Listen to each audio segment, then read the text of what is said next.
Welcome back to another episode of the IFC's Individuation podcast. I am Dr. Lahab. With me today, as always, Dr. Lisa and Dr. Eric. And as we dive into this journey of Mary Louise von Franz, the archetypal symbols and fairy tales, but this is the Hero's Journey, Volume 2. Volume 2 is von Franz's Volume 2, the Hero's Journey. So today I thought we'd go back to the stories. Last week we did a Icelandic story, Trill Till, Lit Till, and the birds. Lit Till, and the birds. So without further ado, Lisa, what's going on today? You want to say hello to everybody? Hello, everyone. Thanks for joining us again. What shall we talk about? Triddle, Little, and the Birds. Oh, so today we're following up on that story and the story of the three feathers. Dr. Eric, you want to say hello to everybody? Greetings, all of our wonderful fellow listeners. Greetings to all fellow. He tries to be Mr. Rogers, so we're going to keep him at that pace. I like Mr. Rogers. I grew up to Mr. Rogers. I trust Mr. Rogers. Okay, that's about Mr. Rogers. I don't know the Mr. Rogers in your neighborhood. This guy is, I don't know. This is a book. This is a story about the shadow. It's called The Hero, she says, who, if those are following along, anybody, it's on page 48. The hero who in the conscious world is only one part of personality, the despised part, is through his attachment to the self, in the unconscious, a symbol of the whole personality. The process of esteeming more highly a previously scorned part of one's nature, in the sense of becoming more whole, is exemplified in particular elemental and graphic way in the Sulawesi fairy tale, The Half. So this is an African fairy tale. So No, actually, Sulawesi, Dr. Lahab, Sulawesi is an island in the Indonesian archipelago. Well, thank you very much. And they have wonderful coffee, by the way. Okay, well, that's good to know because I attribute it to a different continent. Thank you very much for clarifying continents for me. My pleasure, sir. So, Dr. Lisa, you want to read the story of the half from Indonesia in the Archetypal? Here we go. The half sat on the seashore next to the border of the king's land. There he drew in the sand a horse with 7 heads. The king's servants came out and watched as the half drew the horse with 7 heads. They returned and told the king. Thereupon the king said, "Go and get him." They went there, got him, and brought him to the king. Then the king asked, "Do you understand the art of drawing a horse with 7 heads?" The half replied, "No, I was only playing." The king said to him, "Go and find me a horse with 7 heads." So the hat went off. After a while, he came to a house and was invited to sit down there. After he had chewed his betel nut, he asked, "Have you not seen a horse with 7 heads?" The people there said, "That of which you speak, we hear of for the first time." Then they lit a fire, which blazed as high as a house, and drew him into the flames. Then they took him back out and beat him with hammers, and made a whole person out of the half a body that he had been so far. Then they said to him, "Get up and go into that house. There you will find the horse with 7 heads." The half, he kept his name, even though he was now a whole, complete person, went there, and when he came to that house, he went behind and whispered softly. An old woman came out and said, little one, Do not whisper like that. Don't you see all the bones here? The tiger and the Garuda bird have eaten almost all of us up. They went into the house. The old one cooked for him and handed out the food, and they both ate together. The half said, Grandmother, will you not eat the rice that is left upon the pot? Do we not eat the rice that is left upon the pot too?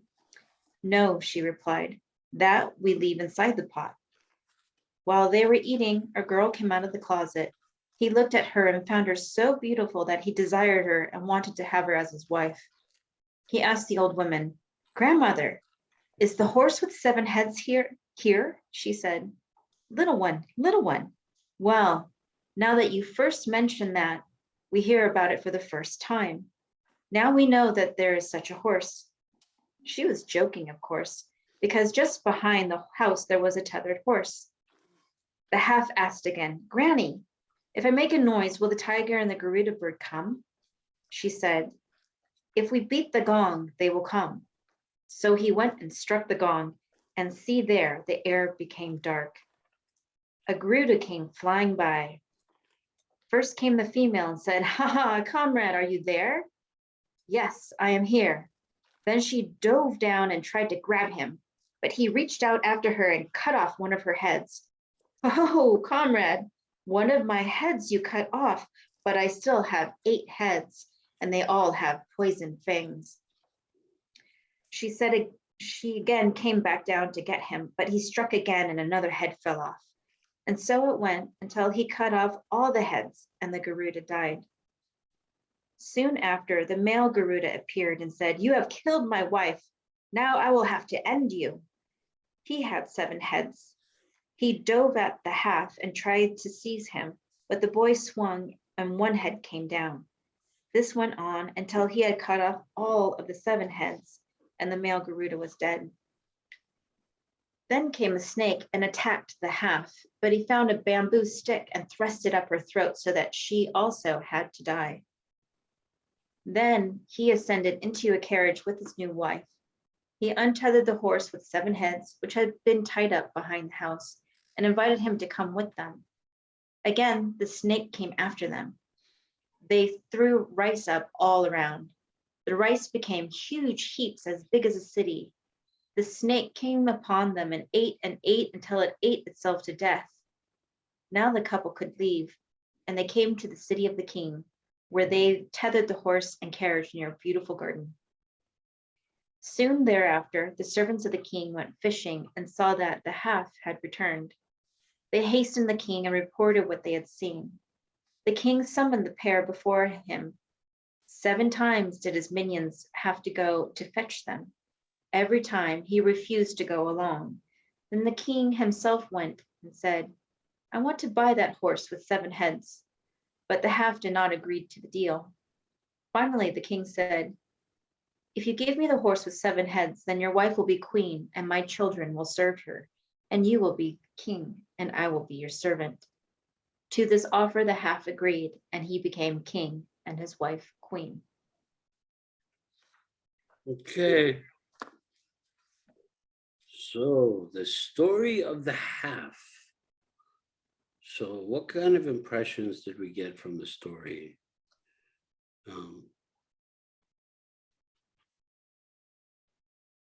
So just as a clarification, for those who are following along, on page 51, she says, in the Swahili legend, the half body is like in the Japanese tale, the child of the primordial twin, couple of the tribe.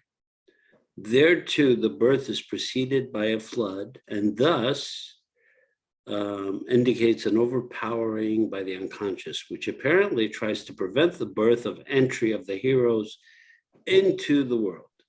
This overpowering is the cause of being half, and the revenge by the unconscious in the half, revenge is clearly the result of mothers cursing the rain. This turning of the mother against the oppressive tide of the unconscious, against nature, symbolizes the emergence of a clearly defined ego consciousness that has grown organically out of the primordial wholeness and stands in contrast to it. Interesting. What do you say, Dr. Eric? I'll be just blunt, honest with you. I am having trouble figuring this one out. Okay, so let's take a look at it. So every hero that enters a journey has only entered the journey as a half. They really don't enter the journey as a whole. They enter where when they leave the journey, when they exit that journey, they become whole. When they fulfill the task of the journey, they are actually searching for their other half. They're searching for redemption. They're searching for victory. They're searching for a new beginning. They're searching for royalty. They're searching for to become great. They're searching for their other half, the other half of the self. So in this half, this is a childlike half, and it's scribbling on the seashore, a horse with 7 heads. But as it scribbled, the king's guard found him, and him or her, half can be either, found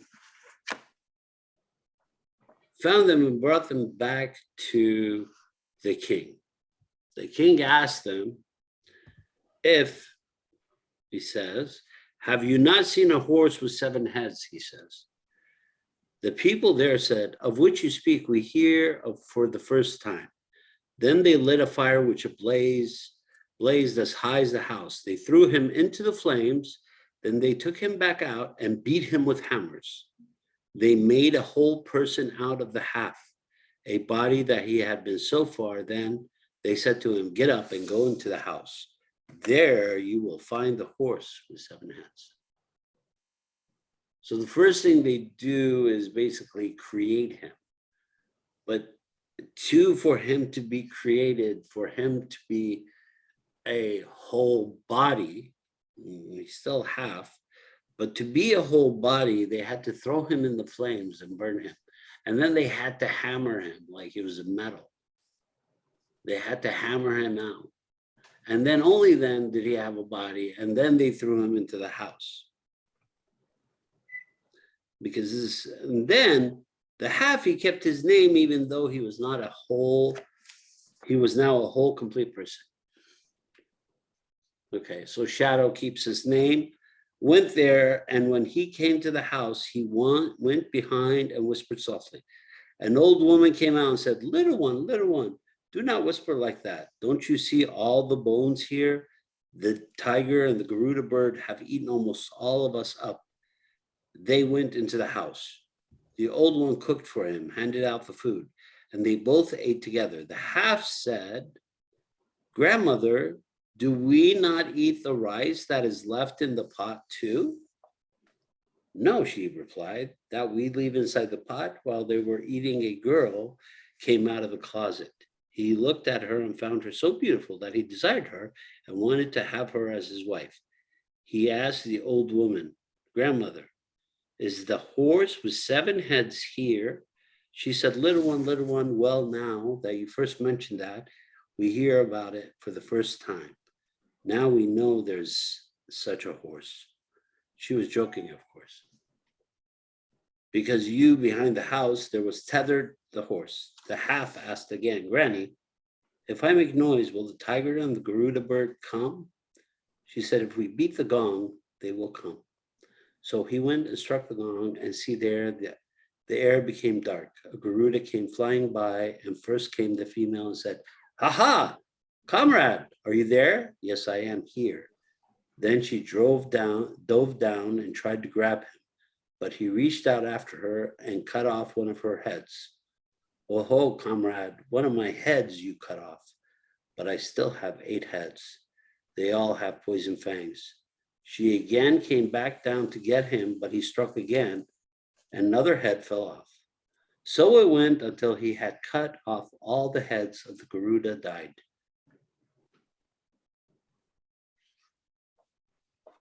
I have a comment, Dr. Lahab. Yes. I've been listening to a book online called Dark Nights of the Soul Yes. by Thomas More. Yes. And the first chapter of that book talks about a lot of this. It describes how everything that we go through, especially the deepest and darkest times, hence the dark night of the soul, the darkest things we go through can actually propel us into incredible, insightful future growth. If we take those lessons, because I know I'm just in my own personal life, I have tended to look at those darkest moments, those darkest nights, as something that has brought me down and has destroyed me. When in fact, if I took, and as I'm taking those lessons and incorporating those, I can move not only past and regain what I was, I can move even further beyond it, depending on how I utilize those beatings, being thrown in the fire, being hammered. It reminds me of Kobe Bryant, who I enjoyed more off the court than I did on the court, because he told everyone in his world that never settle for being who and what you are now. Always expect to be more, always expect to be better than what you are. And you have to continue the work and the journey of doing that. What did he do? He retired as one of the greatest ball players ever. And within a couple of years, he wins an Oscar for a project that he does. He never stopped growing. And that this story is reminding me of those two many sub stories. Interesting. There's another interesting fact about the half. This name connects him to a figure in another Swazi legend of the origin of the human gender. The first people were twins. When the woman was pregnant for the second time, a flood destroyed their field.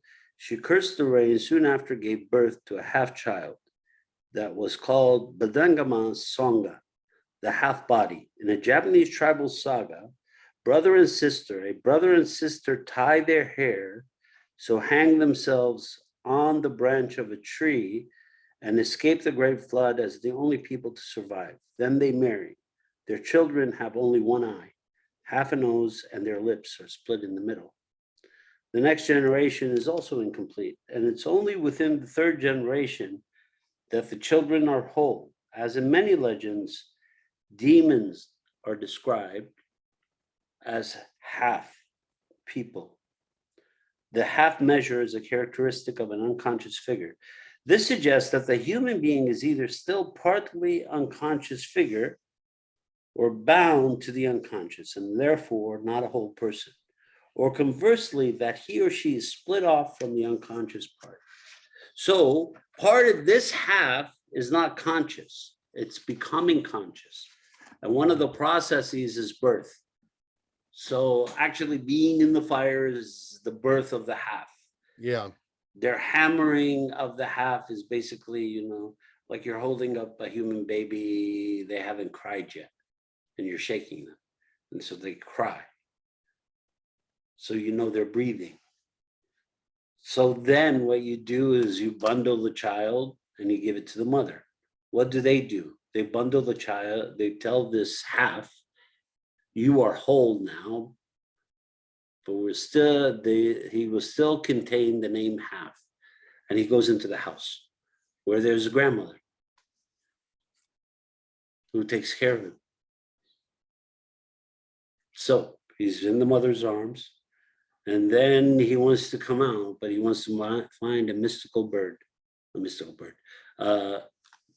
a horse with 7 heads. He faces a mystical bird with 9 heads. And he goes symbolically on cutting them one by one. So each level of the fight between the hero and the world, each time the hero prevails, the hero's consciousness expands. His sense of wholeness her sense of wholeness expands. So that the first head that falls is not the last head that falls. The ninth head, when it falls, is that this is a different level of consciousness she has overcome. So the mystical bird, what does the mystical bird with 9 heads know? The mystical bird with the 9 heads knows the world, has seen the world 9 times. So in old traditions, in native peoples across the world, one of the idea of taking the power of the enemy or of their opposition. So when you take their soul or when you take their life, you inherit their power. That's the idea behind it. So when he takes the life of this magnificent bird, he is empowered by that bird, by the consciousness of the bird. Now he's able to see if there is a horse with 7 heads. Before he didn't know, he kept asking. I have a question, Dr. Lahab. Does the bird, is that representing what you're talking about? Is that representing the collective unconscious in any way? Well, it's representing the climb out of the unconscious. Okay. There's different levels in the unconscious.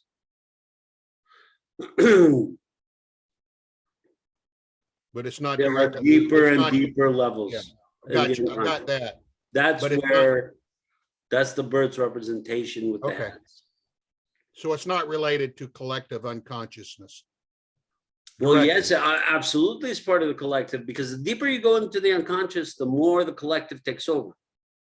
Okay. So he is being born out of the collective. You are correct. He has been born out of the collective. And how are you born out of the collective?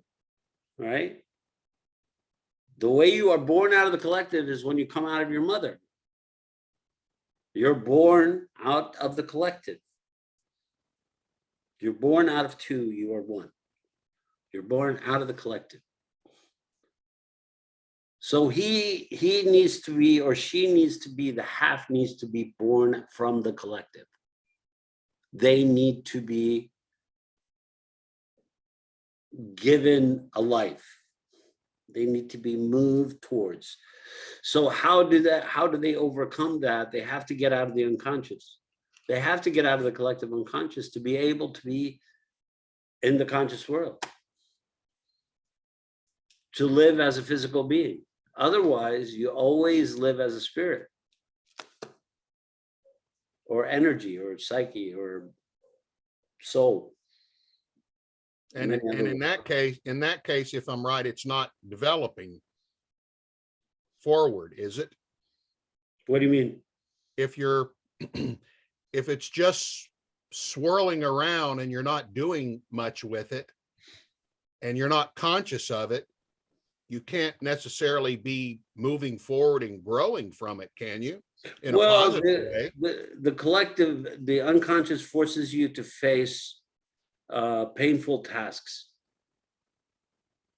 To stay in the conscious is painful. You have to jerk yourself out of the unconscious. It's where all the monsters are, in the unconscious. In the deep unconscious, this is where all the monsters lie. This is all the things that have eaten us, torn us apart, thrown us off cliffs, had us for lunch, both human and non-human. They are part of the collective. They are monsters deep within the collective unconscious. This is what we face, our monsters. These are our monsters. Why are they monsters? Because they evolved with us. They're our monsters. This is how we evolved. We were able to take their spirit and continue on the march towards life. Okay. These are the monsters. So the monsters occupy the collective unconscious.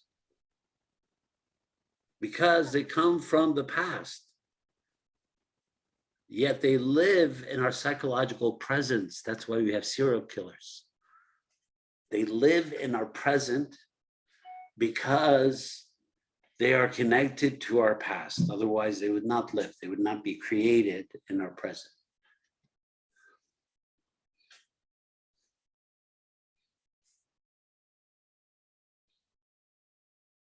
So That was helpful. Thank you. So this is a story about being born and becoming conscious of the world. So what happens to the child? They're taken home. They have to face the monsters. You know, the monster could be the dog screaming and yelling. They don't know a dog. They've never seen a dog. They just saw humans. They haven't seen themselves. They've just come out. They don't know where they came out from. All they know, it was warm and they got fed and everything was taken care of. Now I'm feeling cold, I'm tired, there's light, there are people with strange faces staring at me. I don't even know what they are. They look distorted. There's these weird things screaming, barking. It turns out to be dogs because they don't know. So you have to overcome the monsters within the unconscious. Right? Well, these monsters in the outside correspond to my monsters on the inside. This is why I have bad dreams. Babies dream a lot. A lot. They dream a lot. And part of it is because their brain is developing at an immense pace. I mean, it's like a rocket ship. Yeah, it is. So they're dreaming constantly. Right? So soon to come from Japan, something that reads your dreams. They're working on it. Right now it shows shadows. But they basically hook it up to your head and you could see an outline of a picture of what you were seeing inside your head. Which proves the adage, reality is in the eye of the beholder. Because that's different reality. Now you could see that reality. Before it was only you. Now you could share it. Fascinating. That is. Well, come on. What is any thoughts, any ideas, any?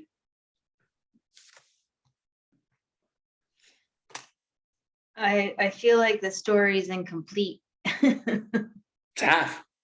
Yeah, it's Yeah. half. Yeah, it's half. So what is the last part of half? What is last? Why don't you read the last part of it, the last paragraph of the half? Soon thereafter, the servants of the king went fishing and saw that the half had returned. They hastened to the king and reported what they had seen. The king summoned the pair before him. 7 times did his minions have to go to fetch them. Every time he refused to go along. Then the king himself went and said, I want to buy that horse with 7 heads. But the half did not agree to the deal. Finally, the king said, if you give me the horse with 7 heads, then your wife will be queen and my children will serve her, and you will be king and I will be your servant. To this offer, the half agreed, and he became king and his wife queen. So the half became king. He becomes whole, he becomes divine, and then he becomes a couple to produce an heir. Because now he has the magical horse with 7 heads.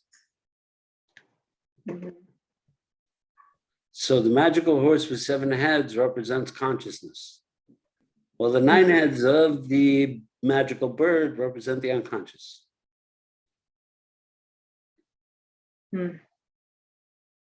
So because he is able to trade it in, because he's able to take it through the alchemical process, he's able to become king, which is kind of the, in fairy tales, the ultimate place you could reach. You become king. you know. In one way or another, you become king. And once you become king, then you've been complete. You're complete now. You're divine. This is because royalty is thought of as divine. So archetypally, symbolically, royalty is looked as the ascension of the highest place to be. You become king. You become king. You're crowned as a king. You can sit with the gods. So when you die, you become a god and you become part of the mythical story again. And this is how we continue. Our biggest problem is with the kings who don't want to die. So they're going to wreak havoc, Mr. Putin. They're going to wreak havoc on the world until they meet their demise. And that's how it works. They don't want to give it up. They want to own it. They want to eat it. They want to crap it. They don't want to give it up. But reality is not theirs. They could do whatever they want.